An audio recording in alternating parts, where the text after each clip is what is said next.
यह कहानी है एक ऐसे व्यक्ति की जिससे श्याम बाबा स्वयं मिलने आए थे। ये बात आज से कुछ समय पहले की है। एक छोटे से कस्बे में एक बुढ़िया माई रहा करती थी। वह हमेशा अपने बेटे को कहती थी कि बेटा, श्याम बाबा का नाम लिया कर, वो हारे का सहारा है। बेटा अपनी माँ से कहा करता था, माँ तुम लेती हो ना श्याम बाबा का नाम? तो मुझे क्या जरूरत है, आज दुकान पर बहुत काम है, इसलिए मैं आज दुकान पर जल्दी जा रहा हूँ। इतना कहकर बेटा अपनी दुकान पर चला जाता है और बुढ़िया मुख पर श्याम का नाम लिए हुए अपने घर के कामों में लग जाती है। आज 11 का दिन था और बुढ़िया श्याम बाबा को भोग लगाकर ही भोजन किया करती थी।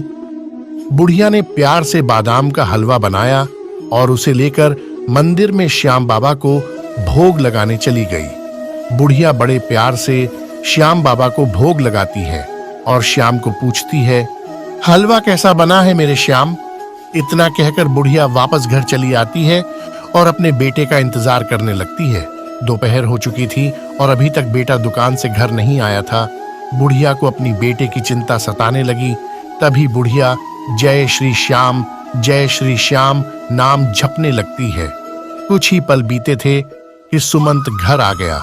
सुमंत ने अपनी माँ से कहा, माँ रोज रोज मेरा इंतजार मत किया करो, तुम खाना खा लिया करो। बुढ़िया ने अपने बेटे से पूछा, आज इतनी देर कैसे हो गई? बेटे ने कहा, माँ आजकल श्याम महोत्सव चल रहा है, इसीलिए बाजार में बहुत रौनक है और दुकान पर भी बहुत काम था, इसीलिए कुछ देर हो गई। बुढ़िया अपने बेटे से कहती है, आज तेरा मनपसंद हलवा बनाया है। तब दोनों माँ बेटे प्यार से भोजन करते हैं। बेटा अपनी माँ को दुकान पर होने वाली सारी बातें बताता है और माँ बहुत खुश होती है और मन में श्याम बाबा को धन्यवाद देती है। हमेशा की तरह सुमंत सुबह होते ही अपनी दुकान पर चला जाता है। आज बुढ़िया की तबीयत कुछ ठीक नहीं थी, फिर भी सुबह सुबह ही बुढ़िया बाबा श्याम की सजावट के लिए फूल लेने चली जाती है।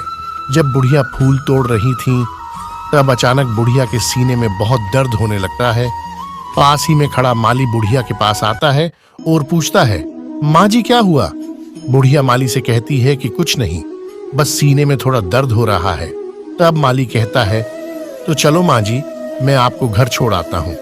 माली बुढ़िया को उसके घर के बाहर छोड़ देता है और माली के जाते ही बुढ़िया अपने घर की दहलीज पर ही गिर जाती है। बुढ़िया को दहलीज पर पड़ा देखकर आसपास के लोग इकट्ठे हो जाते हैं और उसे घर के अंदर ले जाते हैं। लोगों के द्वारा बहुत प्रयास करने के बाद भी बुढ़िया की आंखें नहीं खुलती हैं। तब वहीं पर खड़ा एक आदमी कहता है कि कोई सुमंत को बुलाओ। तब एक बच्चा भागता हुआ सुमंत के पास जाता है और सारी बात कहता है। तो सुमंत भागता हुआ अपने घर आ जाता है और देखता है कि उसकी माँ बेहोश है। सुमंत जब अपनी माँ को ऐसे देखता है तो मानो सुमंत के पैरों के नीचे से तो जैसे धरती ही निकल जाती है। सुमंत अपनी माँ को लेकर अस्पताल में जाता है। जब डॉक्टर उसकी माँ को चेक करके बाहर आता है तो डॉक्टर सुमंत से कहता है कि बेटा, तुम्हारी माँ को दिल की एक गंभीर बीमारी है जिसका इलाज हमें तुरंत करना होगा। जल्दी ही इनका इलाज नहीं किया गया तो इन्हें बच्चा पाना बहुत मुश्किल हो जाएगा। इतना सुनकर सुमंत की आंखों से आंसू की धारा बहने लग जाती है। सुमंत डॉक्टर से कहता है कि मेरी माँ को क्या बीमारी हुई है? सुमंत से कहता है, तुम्हारी माँ को कोरोनरी धमनी रोग हुआ है, जो दिल की एक गंभीर बीमारी है जिससे उनके हृदय को सही मात्रा में ब्लड नहीं मिल पा रहा है। इस बीमारी में ऐसा होता है जो नाड़ी वेसल्ड हार्ट को ब्लड पहुंचाती है, वह सिकुड़ जाती है, जिसकी वजह से हार्ट में ब्लड की कमी हो जाती है और जिससे सीने में दर्द और दिल की बीमारी संबंधित कई तरह की परेशानियां शुरू हो जाती है। तुम्हें इनके इलाज के लिए 1.5 करोड़ रुपए काउंटर पर जमा करवाने होंगे, तभी इनका इलाज हो सकता है। सुमंत ने जब यह सुना तो उसे कुछ भी समझ में नहीं आ रहा था कि अब वह क्या करे।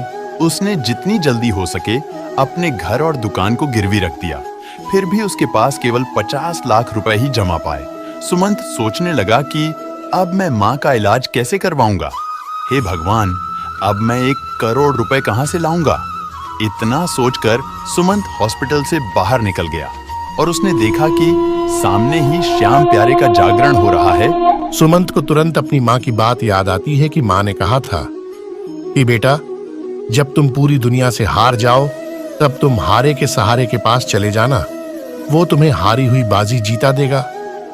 सुमंत उस जागरण में चला गया और श्याम बाबा को दोष देने लगा। हे श्याम, मेरी माँ ने पूरी उम्र तुम्हारी पूजा की, फिर भी मैं आज उन्हें बचा नहीं पा रहा हूँ। ये कैसा न्याय है तुम्हारा? जागरण में बहुत दूर दूर से सेठ आए हुए थे।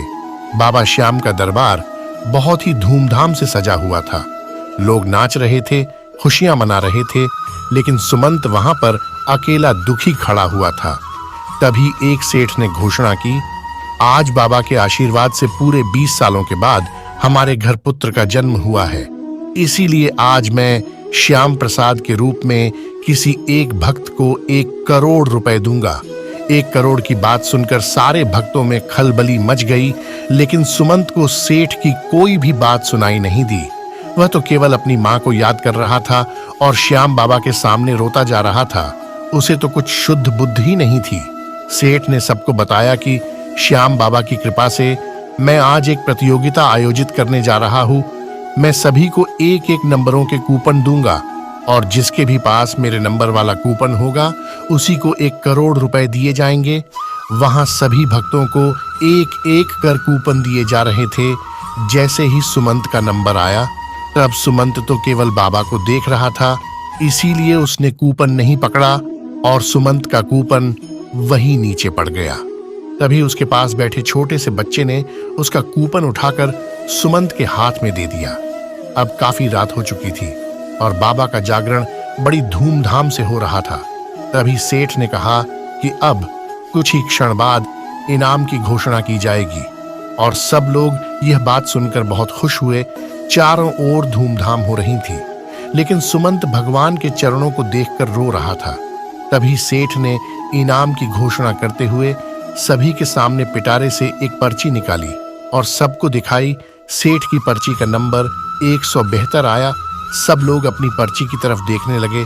किसी की पर्ची का नंबर 20 था तो किसी के 50, लेकिन 172 नंबर की पर्ची किसी के पास नहीं थी। सेठ ने माइक पर अनाउंस करवाया कि जिस श्याम भगत के पास 172 नंबर की पर्ची है वो जल्दी से स्टेज पर आ जाइए और अपना इनाम ले जाओ। कुछ देर हो जाने के बाद भी किसी को 172 नंबर की पर्ची नहीं मिली। तभी पास में खड़े एक बच्चे ने सुमंत से कहा, भैया अपनी पर्ची तो देखो क्या नंबर आया है। सुमंत ने धीरे से अपनी मुट्ठी खोली और देखा कि उसकी मुट्ठी में 172 नंबर की ही पर्ची थी। तभी सुमंत के पास खड़ा बच्चा जोर जोर से चिल्लाने लगा, भैया आपके पास है 172 नंबर की पर्ची। और पर्ची को देखकर सुमंत की आंखों में आंसू आ गए। सुमंत ने बाबा की ओर देखा और मन में कहा, सही कहा था मेरी माँ ने, तुम हारे के सहारे हो बाबा। और सुमंत जोर जोर से जयकारे लगाने लगा, हारे के सहारे की जय श्याम प्यारी की, हारे के सहारे की जय श्याम प्यारी की। सुमंत स्टेज पर गया और सेठ ने 1 करोड़ रुपए का चेक सुमंत के हाथ में दे दिया। चेक मिलने के बाद सुमंत उस बच्चों को ढूंढ रहा था जिसने सुमंत के हाथ में वह पर्ची दी थी, लेकिन बहुत खोजने के बाद भी सुमंत को वह बच्चा कहीं दिखाई नहीं दिया। चेक मिलती ही सुमंत बाबा के पास जाता है और अपने सर को झुका लेता है। तभी अचानक मोर छड़ी सुमंत के सर पर गिर जाती है और सुमंत मोर छड़ी को उठाकर वापस बाबा के चरणों में रख देता है। तभी वहां खड़े पंडित जी कहते हैं, बेटा ये मोर छड़ी तो बाबा ने तुम्हें दी है, इसे तुम अपने साथ ले जाओ। और सुमंत मोर छड़ी को लेकर अस्पताल में अपनी माँ के पास आ जाता है और मोर छड़ी को अपनी माँ के सर फेर कर सर के पास रख देता है और अपनी माँ को सारी बात बताता है कि माँ आज तुम्हारे हारे के सहारे ने मुझे जीता दिया, आज तुम्हारी भक्ति काम आ गई माँ। और सुमंत मोर छड़ी को वही माँ के पास छोड़कर डॉक्टर के पास चला जाता है और सुमंत काउंटर पर जाकर पैसे जमा करा देता है और डॉक्टर से कहता है, डॉक्टर साहब अब जल्दी से जल्दी मेरी माँ का इलाज कर दो।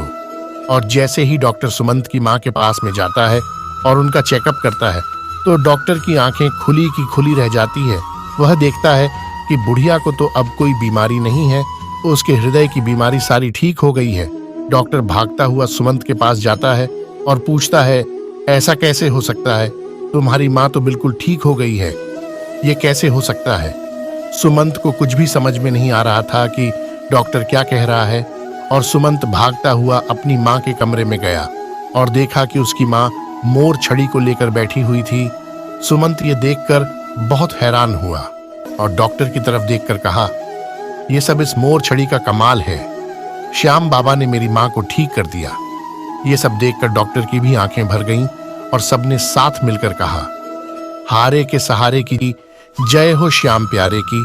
मेरे प्यारे दोस्तों, आप भी कमेंट में हारे के सहारे बाबा श्याम हमारे लिखना मत भूलना।